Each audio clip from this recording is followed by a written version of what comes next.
Harusnya bukan hanya berpatokan pada boleh tidaknya, tapi juga melihat baik enggak. Jangan sampai bentuk hijrahnya itu hanya dari satu kelompok kepada kelompok lain.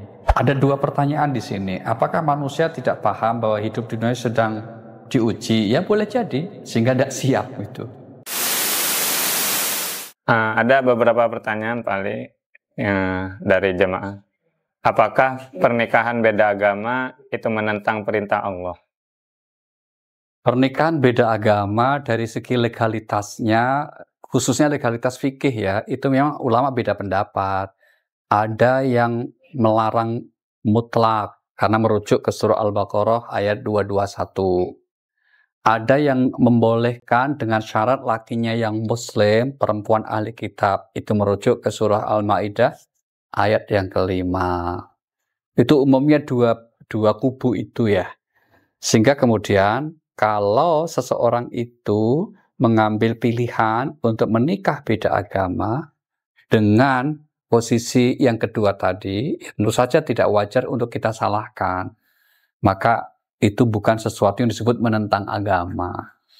Ya, tapi ingat bahwa pernikahan itu memang al-ahwal asy-syakhsiyah.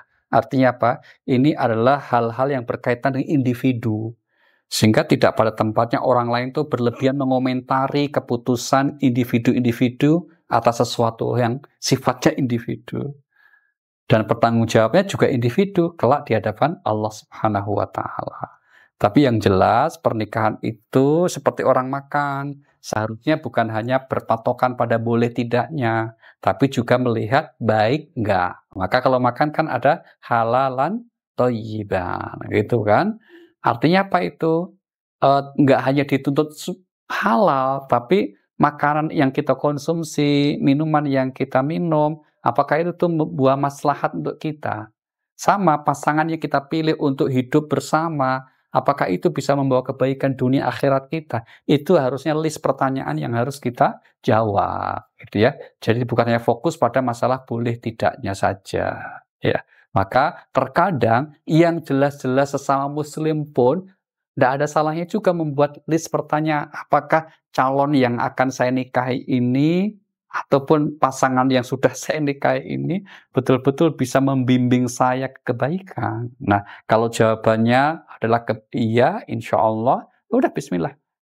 Tapi kalau kemudian kita startnya pun sudah menimbulkan hal yang tidak ya katakanlah meragukan, maka tentu saja meninggalkan yang diragukan itulah diutamakan. Jadi bukan persoalan menentang agama ya, ini persoalan individu yang memilih sesuatu yang harapannya supaya membawa kemaslahatan hidup.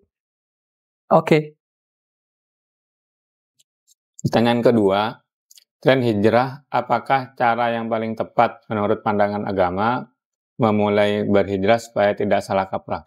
Iya, hijrah yang sekarang menjadi tren di kalangan umat, khususnya kawula muda, itu sebetulnya secara umum kita syukuri ya. Karena berarti ada semangat untuk menjadi lebih baik. Dan itulah inti dari hijrah. Al-muhajiruna man hajara minassu. Orang berhijrah itu siapa? Mereka yang berhijrah berpindah dari kondisi yang buruk menjadi baik. Atau yang baik menjadi lebih baik.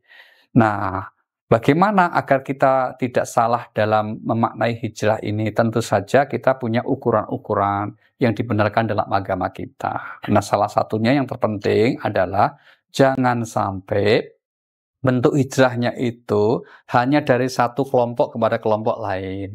Yang kemudian merasa bahwa kelompok yang baru ini lebih baik dari kelompok sebelumnya. Bukan pada aspek formalitas kelompoknya sebetulnya, tapi pada sikap kita. Gitu ya. Jangan sampai kemudian terus karena merasa lebih baik terus menjelekkan kelompok yang lain yang belum mengikuti dia. Ini bukan cara hijrah yang diharapkan. Ya, karena niat saja tidak cukup, harus diikuti cara yang baik. Niat yang tulus, ikhlas karena ingin memperbaiki diri lebih baik, dan cara yang proporsional dengan terus membuka diri menjadi orang yang berpikiran terbuka, open mind, maka insya Allah kita pada akhirnya akan ketemu ya dalam sebuah komunitas cara hidup yang diridhoi oleh Allah Subhanahu wa Ta'ala. Oke. Pertanyaan selanjutnya, apakah manusia memang tidak memahami bahwa mereka sedang diuji? Dan apakah hujan itu sama dengan azab? Ada dua pertanyaan di sini. Apakah manusia tidak paham bahwa hidup di dunia sedang diuji? Ya boleh jadi, sehingga tidak siap itu. Boleh jadi memang tidak tahu, tidak sadar bahwa dia hidup ini sedang diuji. Karena apa? Ya manusia punya keinginan nafsu kan. Nah pengennya itu kalau kita ya hidup ini kan tidak banyak diuji ya, yang enak-enak sajalah, muda foya-foya, tua kaya raya, mati masuk surga. Surga mbahmu ya enggak begitu. Ya pasti akan ada cobaan, silih berganti, dinamika naik turun kehidupan itu biasa saja. Nah itu satu. Sehingga kemudian ada kemungkinan memang sebagian orang atau mungkin tahu tapi tidak menyadari sepenuhnya. Atau yang disebut dalam agama namanya lalai. Dia lalai, dia sedang hidup gitu ya.